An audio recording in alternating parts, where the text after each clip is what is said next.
후서 7장 10절에는 다음과 같이 기록되어 있습니다.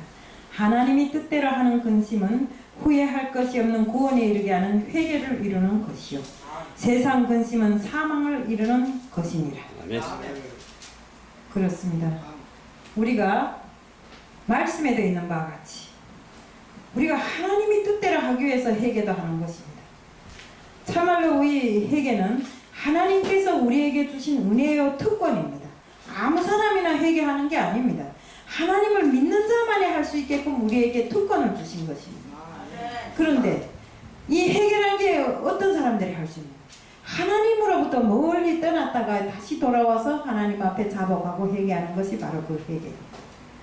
우리는 매일매일을 뜻은 그렇지만 우리는 매일매일을 회개하는 삶을 살아야 됩니다. 하나님을 떠났거나 안 떠났거나 이 험한 세상에서 정말 세상을 살다 보니까 많은 죄악을 짓고 삽니다. 그 죄악 속에서 우리는 죄악이 뭐인지를 잘 모르고 살고 또 믿는다는 사람들이 너무나 많은 죄악을 짓고 악을 행하는 모습들이 있습니다. 그런 모습을 하고서도 그런 행함을 하고서도 부끄러운 줄도 모르고 세상을 살아갑니다. 또 우리 사역자들 또 사명을 감당하는 사람들 역시 그렇습니다. 정말 우리가 맡은 모든 그 성도들에게 좋은 모습만 보이고 하나님이 그 명령하신 그 모든 것을 실행하는 행함을 보여야 되겠는데 그렇게 하지 못하고 매일과 같이 정말 사역자들과 또 우리 사명자들이 죄를 짓고 살면서도 회개할 줄을 모르고 살고 있습니다. 그것이 응당하고 마땅한 것처럼 세상을 살아가면서 나는 사역자니까 나는 사명자니까 이런 식으로 생각하면서 성도들 앞에 자신을 자복하고 회개할 줄 모르더라 이겁니다. 그러니까 결국은 부끄러움을 모르고 세상을 살아가는 것입니다. 그래서 세상 사람들에게는 부끄럽지 않다 할지라도 하나님 앞에서는 어떻습니까? 우리가 이런 걸 놓고 정말 눈물 흘리면서 회개하고 기도할 줄 모른다면 우리가 가야 할 곳이 어디입니까? 하나님께서는 우리를 통해서 정말 많은 회개를 이루고 또 그 회개를 통해서 구원을 얻을 수 있도록 이렇게 은혜와 특권을 주셨는데 우리는 그렇게 하지를 못하고 있습니다. 그래서 디모데 후서 2장 26절에는 다음같이 기록되었습니다. 저희를 깨어 마귀의 올무에서 벗어나 하나님께 사로잡힌 바 되어 그 뜻을 쫓게 하실까 합니다. 그렇습니다. 우리가 회개하면 우리 성경에 마태복음에 되어 있지 않습니까? 7장 7절 8절 9절 쭉 이렇게 내려서 보면 두드리라 찾으라 두드리라 그리고 하나님께 간구하라. 그러면 두드리고 찾는데 하나님께서 열어주시지 안 열어주시는 더욱이 하나님께 간구할 때 정말 하나님께 뭘 달라고 하는데 빵을 달라고 하는데 돌덩어리를 집어주고 생선을 달라고 하는데 뱀을 집어줄 하나님이 아니시라고 하는데 그런데 우리가 지금 그토록 하나님이 바라고 회개하고 기도하라고 하는데 우리가 실제 그것을 실생활에 옮기는가?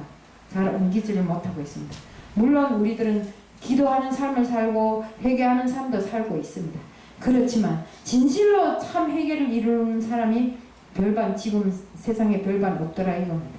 그래서 내부터 시작해서 잠이 더 중요하고 사는 게 더 중요해서 시간을 정말 옛날에 1시간 했다면 지금 30분 하고 이렇게 하는 현상들이 때로는 있었습니다. 그러면서도 뒤에서 지나온 것 쭉 이렇게 놓고 봤을 때 정말 내가 얼마나 하나님 앞에 맨날 순종하는 삶을 살고 충성하는 삶을 살겠다고 말로만 입술로만 옮겼지 그 삶이 진실한 삶이었는가를 되돌아볼 때 너무나 험한 삶을 살았더라 이겁니다. 진짜로 우리가 내일이란 게 있을 수가 없습니다. 우리는 내일로 모든 것을 미루지 말고 오늘로 집행해야 됩니다. 언제 오실지 모를 우리 주님 앞에 우리가 해야 할 일이 뭡니까? 내일로 미루다가는 그 내일이 없을 수도 있습니다. 그렇기 때문에 우리는 하루하루 사는 순간순간을 하나님께 바치는 그런 삶을 살아야 됩니다.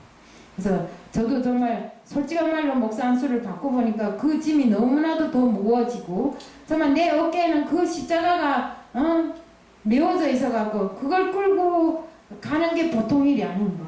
그래서 어디에 가서 옛날에는 마구 말해도 되던 걸 지금은 조금 참아야 되고 또 내 앞에 불행한 일이 있더라도 용서해야 되고 참 힘들긴 힘듭니다. 이 목회자의 삶이라는 게 이제 시작이 이런데 앞으로 우리가 영원히 살아가느라면 참말로 힘들 것 같습니다. 그렇지만 그 힘든 삶 속에 희생해서 영생하는 삶을 구하는 그런 사람들이 많아진다면 얼마나 좋을까? 얼마나 기쁠까? 내 하나를 희생해서 정말 영원한 삶을 구한다면 너무나 좋을 것 같습니다. 그래서 우리가 정말 모범이 되는 삶, 주님 앞에 항상 회개하고 새롭게 사는 그 모습을 보여야 합니다.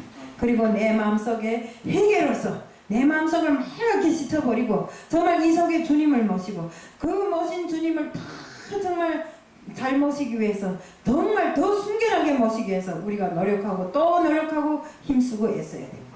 우리 항상 홍기동 목사님이 이야기하실 때 천국은 낙타가 바늘길을 끼는 것보다 더 힘들게 들어간다고 했습니다.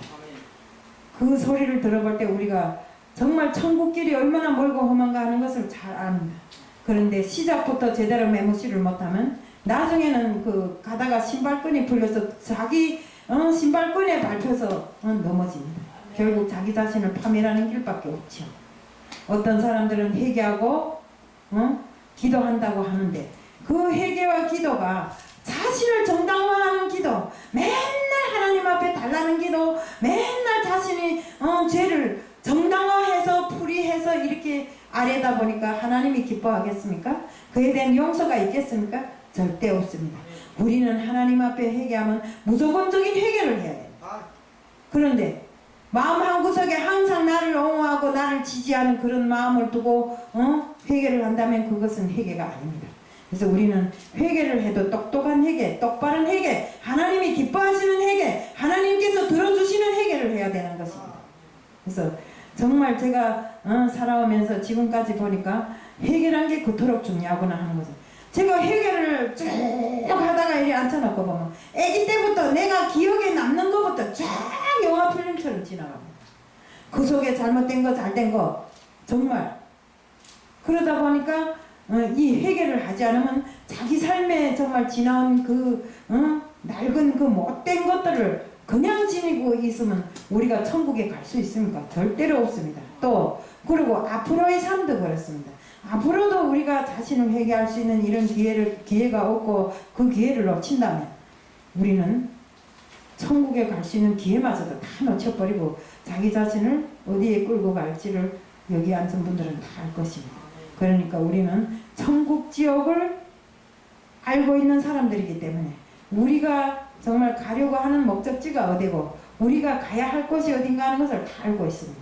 그렇기 때문에 정말 언제 오실지 모를 주님을 영접할 수 있는 이런 준비, 내 마음을 정말 깨끗하고 순결하게 해서 언제 어느 때 하나님 앞에서도 하나님이 기뻐하시는 자녀, 정말 하나님이 은혜와 축복을 마구마구 쏟아부을 수 있는 그런 자녀가 되기 위해서 우리는 노력해야 된단 말이에요. 네? 내 마음에 항상 껄쩍지근한 이런 더럽고 추한 것을 그냥 넣고 내 마음에 주님을 모시고 산다면 그 속에 사는 주님이 얼마나 부담스럽고 고통스럽겠어요. 그러니까 우리는 그 내가 모신 그 주님이 항상 정말 마음 가볍고 기뻐하고 즐거워하실 그런 일만을 골라서 해야 된다 이겁니다. 그래야 우리가 앞으로 천국을 지망하는 지망생들로서 솔직한 말로 가볍게 천국에 갈 수 있겠더라 이겁니다. 그래서 우리가 정말 하루하루 사는 삶이 정말로 회개와 기도와 그 모든 것으로 이렇게 이루어진 삶을 살고 정말 항상 우리는 회개하는 삶을 살자는 것을 말씀드리면 오늘 간단히 5분 칼럼을 마칩니다.